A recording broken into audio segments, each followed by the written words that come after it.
মেয়ে তো খেয়ে বলল খুব সুন্দর হয়েছে। আপনারাও খেয়ে বলবেন কিন্তু কেমন। বাজারে গিয়ে দেখতে পেলাম কাটছে চিংড়ির মাথা, তাই দেখে আমার মনে জাগলো বড়া খাবার আশা। ছোটবেলায় দেখতাম মা চিংড়ির মাথাগুলো ফেলে না দিয়ে ডাল দিয়ে বড়া বানিয়ে খাওয়াতো। সেই রেসিপিটা আপনাদের সাথে শেয়ার করব। প্রথমে চিংড়ির মাথাগুলো পরিষ্কার করে বেছে নেব।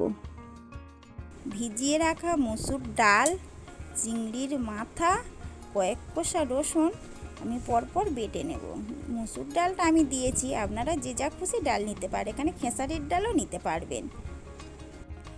ঝিরিঝিরি করে পেঁয়াজ, কাঁচা লঙ্কা, নুন, লঙ্কা গুঁড়ো, হলুদ গুঁড়ো একসাথে ভালো করে সব কিছু মাখিয়ে নেব।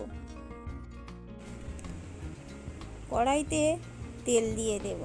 তেলটা গরম হয়ে গেলে আস্তে আস্তে বড়াগুলো দিয়ে দেব। হালকা আঁচে বড়াগুলো উল্টে পাল্টে ভেজে নেব। বড়াটা একটু কড়া করে ভেজে নিতে হবে। বেশ মুচমুচে করে ভেজে নিয়েছি, খেতে কিন্তু তবেই ভালো লাগবে। প্লেটটা একটু সাজানোর জন্য টমেটো, পেঁয়াজ আর গাজর দিয়ে আমি প্লেটটা সাজিয়ে নিলাম। এবারে আমার শ্বশুরমশাই আর মেয়েকে খেতে দিলাম। মেয়ে তো খেয়ে বলল খুব সুন্দর হয়েছে। আপনারাও খেয়ে বলবেন কিন্তু কেমন হয়েছে। এর স্বাদের ভাগ হবে না।